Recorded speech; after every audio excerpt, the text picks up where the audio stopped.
بسم اللہ الرحمن الرحیم۔ السلام علیکم ورحمۃ اللہ وبرکاتہ۔ رات میں سونے سے پہلے جو شخص بستر پر لیٹے اور یہ دعا پڑھے تو اللہ تعالیٰ اس کے تمام گناہ معاف فرما دے گا۔ سبحان اللہ۔ وہ دعا یہ ہے، پڑھیے اور یاد کر لیجئے۔ بسم اللہ الرحمن الرحیم۔ لا الہ الا اللہ وحدہ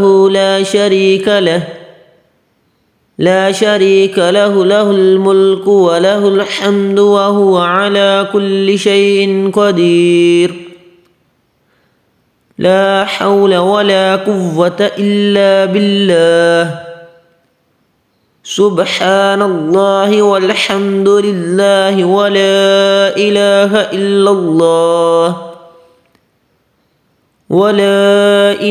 إلا الله والله أكبر۔ سبحان اللہ۔ جو شخص ان کلمات کو رات کو سونے سے پہلے بستر پر لیٹنے سے پہلے پڑھے تو اس کے گناہ معاف کر دیے جائیں گے، اگرچہ سمندر کی جھاگ کے برابر ہوں۔ سبحان اللہ۔ اللہ پاک ہمیں اس پر عمل کی توفیق عطا فرمائے۔ اللہ پاک ہماری تمام مشکلات کو آسان فرمائے۔